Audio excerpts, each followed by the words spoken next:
नमस्कार दोस्तों माल भाड़े को लेकर के काफ़ी क्वेरीज़ आती है हमारे पास में और फ्रीक्वेंटली क्वेरीज़ आती है कि सर माल भाड़े के ऊपर जीएसटी के क्या प्रोविजंस हैं, जीएसटी कैसे देना होगा। सप्लायर तो बिल्टी दे रहा है या सप्लायर कई बार रजिस्टर्ड होता है या कई बार अनरजिस्टर्ड होता है। कई बार हमारे दिमाग में आता है कि यार जीएसटी माल भाड़े के ऊपर 5% है तो क्या प्रोविज़न होगा, जीएसटी 12% होगा तो क्या प्रोविज़न होगा। अच्छा, एक कन्फ्यूजन और घूमता है दिमाग में कि सर सेक्शन 24 तो हमें ये कहता है कि अगर कोई स्पेसिफाइड सर्विस जो कि आरसीएम में है, अगर वो हम अवेल करेंगे, वो हम रिसीव करेंगे तो हमें कंपलसरी रजिस्ट्रेशन लेना है। तो क्या मैं एक नॉर्मल एक आम आदमी हूँ, अगर मैंने कोई गुड्स ट्रांसपोर्ट एजेंसी की सर्विस ली तो क्या मुझे कंपलसरी रजिस्ट्रेशन करवाना पड़ेगा?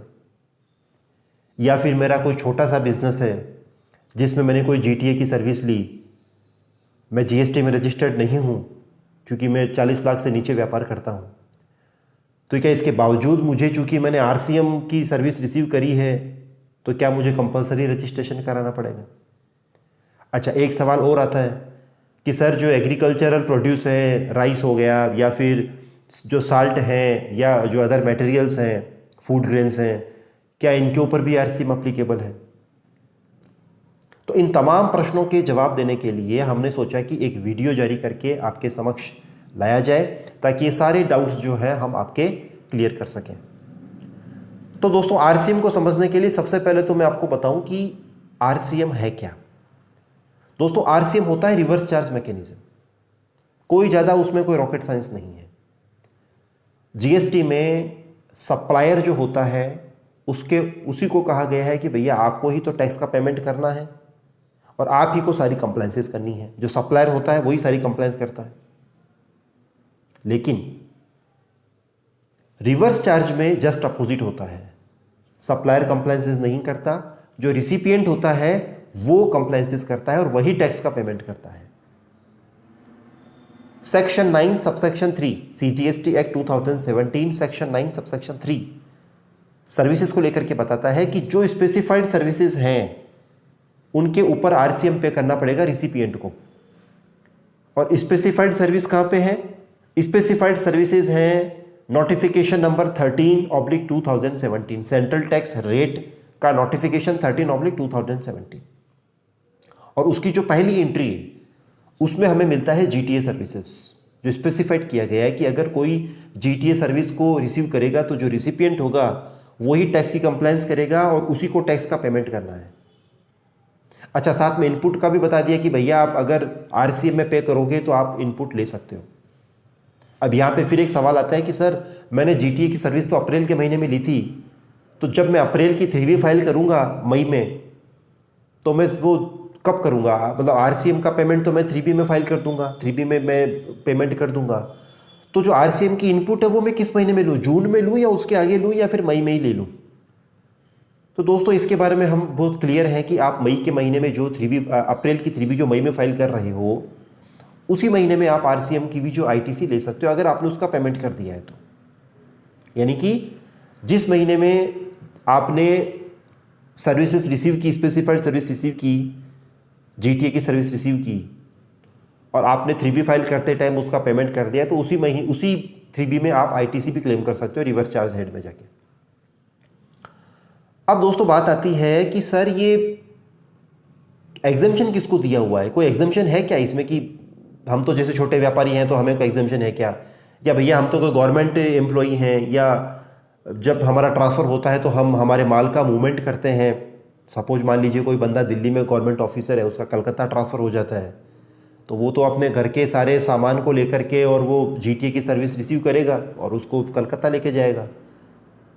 तो हम क्या उसको भी सेक्शन 24 का रेफरेंस देंगे क्या कि भैया आप गवर्नमेंट एम्प्लॉय तो हो बट आपको रजिस्ट्रेशन तो करवाना पड़ेगा? जी नहीं, ऐसा नहीं है। सेक्शन 24 में जो कहा गया है वो बात तो ठीक है, लेकिन नोटिफिकेशन नंबर 12/2017 पे अगर हम जाते हैं तो वहाँ पे कुछ एग्जम्पशन की लिस्ट दी हुई है जो हमें बताता है कि इस लिस्ट में अगर हम हैं तो हमें रजिस्ट्रेशन की या कंप्लाइंस करने की ज़रूरत नहीं रहेगी या हम लोग रिवर्स चार्ज में नहीं आएंगे। तो साहब उसमें कौन कौन है? तो दोस्तों कोई भी फैक्ट्री या कोई सोसाइटी या फिर कोई एओपी, बीओआई, कोई बॉडी कॉरपोरेट जैसे कंपनी, कोई पार्टनरशिप फर्म, चाहे रजिस्टर्ड हो चाहे अनरजिस्टर्ड हो, और इसके अलावा जो भी रजिस्टर्ड एंटिटीज़ हैं जीएसटी एक्ट में जिन्होंने रजिस्ट्रेशन ले रखा है, उन सब के ऊपर जो है ये प्रावधान लागू रहेंगे। लेकिन इंडिविजुअल और एचयूएफ के ऊपर ये प्रावधान लागू नहीं रहेंगे। नोटिफिकेशन नंबर 12/2017 तो मैं आपको बाद में बताऊंगा, अभी मैं आपको बता रहा हूं पर्सन कौन कौन है जिनके ऊपर एप्लीकेबिलिटी आएगी आरसीएम को पेमेंट करने की। आरसीएम किस किस के ऊपर एप्लीकेबल रहेगा? तो उसमें जो पर्सन डिफाइन किया हुआ है उसमें factories, societies, cooperative societies, body corporate, partnership firms, और ये जो मैंने बताए हैं चाहे वो रजिस्टर्ड हैं चाहे वो अनरजिस्टर्ड हैं जीएसटी में। और इसके अलावा जो भी रजिस्टर्ड एंटिटीज़ हैं जीएसटी लॉ में जिन्होंने रजिस्ट्रेशन ले रखा है जीएसटी में, उनके ऊपर भी आरसीएम के प्रोविजंस एप्लीकेबल होंगे। एसोसिएशन ऑफ पर्सन के ऊपर भी ये प्रोविजंस एप्लीकेबल होंगे। लेकिन इस लिस्ट में इंडिविजुअल और एचयूएफ को शामिल नहीं किया गया, यानी कि जो इंडिविजुअल एचयूएफ जीएसटी लॉ में रजिस्टर्ड नहीं है और वो माल भाड़े की सर्विस रिसीव करते हैं, जीटीए की सर्विस रिसीव कर रहे हैं, तो उनके ऊपर आरसीएम के प्रावधान लागू नहीं होंगे। उन्हें किसी भी तरह का टैक्स का पेमेंट नहीं करना है, जीएसटी में रजिस्ट्रेशन नहीं करवाना है, कुछ भी कंप्लाइंसेस नहीं करनी है। यानी कि कोई गवर्नमेंट का ऑफिसर जिसका बॉम्बे में वो दिल्ली में जो काम कर रहा था, जॉब थी उसकी, उसका उसका ट्रांसफ़र अगर कलकत्ता हो गया और वो अपने घर का सारा सामान ट्रक में डाल करके और वहाँ पे कलकत्ता लेके जा रहा है, तो उसके ऊपर ये जीएसटी के प्रोविजंस एप्लीकेबल नहीं होंगे। ऐसा नहीं कि भैया आपको भी सेक्शन 24 एक्ट होती है तो आपको रजिस्ट्रेशन करवाना पड़ेगा। जी नहीं करवाना पड़ेगा, क्योंकि वो इस डेफिनेशन से बाहर हो गया, पर्सन से बाहर हो गया, पर्सन की डेफिनेशन से बाहर हो गया। अब बात करते हैं सर एग्जम्पशन क्या क्या है, किस किस कंडीशंस में हमें एग्जम्पशन मिलेगी, ऐसी लिस्ट क्या है एग्जम्पशन की। तो उदाहरण के तौर पे मैं आपको बता दूं कि notification number 12/2017 central tax rate का जो दिया हुआ है उसमें यह कहा गया है कि कोई भी जो एग्रीकल्चरल प्रोड्यूस होगी या जो फूड ग्रेन्स होंगे, इसके अलावा साल्ट है या फिर ऐसा कोई ट्रांसपोर्टेशन जिसमें सिंगल कैरिज में 1500 रुपये का भाड़ा हो, और अदरवाइज अगर एक ही गाड़ी में सबका माल आ रहा है और उसमें हमारा 750 रुपये से कम का भाड़ा हो, तो उस कंडीशन में ये प्रोविजंस अप्लीकेबल नहीं होंगे, फॉलो करने की रिक्वायरमेंट नहीं होगी, हमें एग्जम्पशन दी गई है। इसके अलावा न्यूज़पेपर का जो ट्रांसपोर्टेशन है जीटीए के द्वारा, वो भी एग्जम्पशन के दायरे में है। या फिर अभी जैसे मान लीजिए कोरोना चल रहा है, कोरोना महामारी से हम सब जूझ रहे हैं, हमारा पूरा देश जूझ रहा है, तो जो रिलीफ मटेरियल जो गवर्नमेंट भेजती है विभिन्न जगहों पे, तो उसमें जब जीटीए की सर्विस गवर्नमेंट के द्वारा या किसी और के द्वारा ली गई, तो रिलीफ मटेरियल को भेजने के लिए, क्योंकि ये एक नेचुरल डिसास्टर है या उसको डिसास्टर की डेफिनेशन में आता है, बहुत बड़ी महामारी है तो डिसास्टर की डेफिनेशन में आता है, तो इसको भी छूट दी गई है। अच्छा, इसके अलावा सेक्शन 51 में रजिस्टर्ड जो भी गवर्नमेंट डिपार्टमेंट है या लोकल अथॉरिटी है, उनके ऊपर भी एप्लीकेबल नहीं रहेगा। अब आपके दिमाग में आएगा सर सेक्शन 51 क्या है? सेक्शन 51 है दोस्तों जीएसटी में जो टीडीएस डिडक्टर के लिए जो रजिस्ट्रेशन होता है, वो लोग सेक्शन 51 में रजिस्टर्ड करते हैं। वो एज ए डीलर रजिस्ट्रेशन नहीं होता उनका registration as a TDS deductor के रूप में होता है। तो दोस्तों ये नोटिफिकेशन नंबर 12/2017 के कुछ लिस्ट थी जो मैंने आपको बताई है। अब सपोज कीजिए, मान लो आप चावल के व्यापारी हैं और आप अपने राइस को एक जगह से दूसरी जगह पर लेने के लिए अगर ट्रांसपोर्टेशन सर्विस ले रहे हैं जीटीए से, तो भी ये एप्लीकेबल नहीं होगा। मतलब आपको आरसीएम के ऊपर कोई टैक्स वैक्स नहीं देना है, आप बिल्कुल निश्चिंत रहिए। अब दोस्तों बात आती है कि सर ये 5% और 12% का क्या इशू है।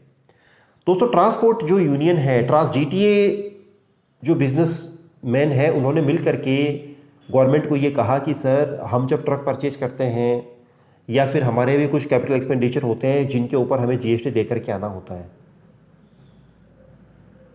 तो जब हमारी सर्विस रिवर्स चार्ज में आ रही तो हम तो रजिस्ट्रेशन करवाते नहीं हैं। जो बंदा रिसिपिएंट है वही रजिस्ट्रेशन कराता है और वही पेमेंट करता है, तो हम तो कंप्लायंस के दायरे से ही बाहर है। तो हम जो ट्रक परचेज करने के ऊपर या जो कैपिटल एक्सपेंडिचर इनकर्ड करने के बाद में जो हमारा जो टैक्स हम पे करके आए हैं, वो हमारी कॉस्ट बनता जा रहा है और वो हमारे खर्चों में एक बहुत मेजर पार्ट है। तो गवर्नमेंट ने उनकी इस इशू को रिजॉल्व करने के लिए एक नोटिफिकेशन इशू किया और उन्होंने कहा कि अगर कोई GTA चाहे तो वो अपना रजिस्ट्रेशन करवाए और अपनी जो सर्विसेज हैं GTA की उसके ऊपर 12% का रेट अगर वो लगाता है तो उस GTA को भी अपनी जो इनपुट होगी उसके ऊपर इनपुट क्लेम कर पाएगा, और GTA की सर्विस जो लेगा उसको जो 12% लगा करके जो कंसाइनमेंट नॉट मिल रहा है उसके जो टैक्स इनवॉइस मिलेगा सर्विस का, उसके ऊपर जो रिसिपिएंट होगा वो भी क्लेम कर पाएगा। और रिसिपिएंट को ये जो सर्विस होगी ये रिवर्स चार्ज में नहीं मानी जाएगी, ये सर्विस फॉरवर्ड चार्ज में मानी जाएगी। अब दोस्तों एक बहुत इंटरेस्टिंग बात आती है, वापस मैं आपको सेक्शन 24 की तरफ लेके जाना चाहूँगा। सेक्शन 24 कहती है कि भैया अगर आपने कोई स्पेसिफाइड सर्विस जो कि RCM में है वो अगर आपने रिसीव की तो आपको रजिस्ट्रेशन कंपलसरी करवाना पड़ेगा। और उधर पर्सन की डेफिनेशन में सोसाइटी को शामिल कर लिया इन्होंने, बॉडी कॉर्पोरेट को शामिल कर लिया, फर्म को शामिल कर लिया, भले ही वो GST में रजिस्टर्ड हो या ना हो। अब दोस्तों एक बात बताइए, अगर कोई छोटी सी कोई कंपनी है जिसने रजिस्ट्रेशन अभी नहीं लिया क्योंकि उसका 40 लाख रुपए से नीचे का टर्नओवर है, या फिर कोई सोसाइटी है, या फिर कोई ऐसे लोग हैं जो सिर्फ एग्जेम्प्टेड सप्लाई में ही इन्वॉल्व हैं, तो उनके लिए हमारी ये सलाह रहती है कि आप ऐसे GTA से सर्विस रिसीव कीजिए जो कि 12% की रेट लगा करके आपको देता है, क्योंकि वो फॉरवर्ड चार्ज में आती है, वो रिवर्स चार्ज में नहीं आती है। और जब उसकी सर्विस फॉरवर्ड चार्ज में आ जाएगी तो आपको कंपलसरी रजिस्ट्रेशन नहीं करवाना पड़ेगा, सेक्शन 24 के दायरे से आप बाहर हो जाओगे क्योंकि आपने तो फॉरवर्ड सर्विस रिसीव की है। कई बार सवाल आता है कि सर हम तो चैरिटेबल इंस्टीट्यूशन है बट हमें माल रिसीव करने के लिए माल भाड़ा देना है और हम GTA की सर्विस रिसीव कर रहे हैं, तो साहब हमें तो कोई कह रहा है कि भैया रजिस्ट्रेशन करवाना पड़ेगा। ऐसा नहीं है। अगर हम 5% वाले इशू पे 5% वाले GTA जो 5% लगा करके हमें दे रहा है सर्विस, उसके थ्रू करवाएंगे तो हमें तो कंपलसरी रजिस्ट्रेशन करवाना पड़ेगा, कंप्लायंसेस करवाना पड़ेगा, RCM को फॉलो करना पड़ेगा। लेकिन अगर हम किसी ऐसे डीलर से सर्विस ले रहे हैं, GTA से सर्विस ले रहे हैं जो कि फॉरवर्ड चार्ज में 12% लगा करके हमें दे रहा है, तो उस कंडीशन में हमें ना तो रजिस्ट्रेशन लेना है ना ही कोई कंप्लायंस करनी है, क्योंकि ये जो सर्विस होगी वो रिवर्स चार्ज में ना होकर के अब फॉरवर्ड चार्ज में हो गई और रिवर्स चार्ज के प्रावधान अब इस पर लागू नहीं होंगे। तो दोस्तों ये हमारे द्वारा एक वीडियो जारी किया गया है GTA सर्विसेज को लेकर के, चूँकि काफ़ी डाउट्स लोगों के बीच में होते हैं तो उनको एड्रेस करने के लिए हमने वीडियो जारी किया है। और अगला वीडियो जो होगा वो भी टॉपिक पे हम अच्छे टॉपिक पे लेकर के आएंगे ताकि आपके कोई डाउट्स हो तो वो क्लियर हो, प्रोविजंस के ऊपर आपकी क्लैरिटी हो, आप अपने बिजनेस में ग्रो कर सकें। दोस्तों अपना ध्यान रखिएगा और धन्यवाद। जय हिंद, जय भारत।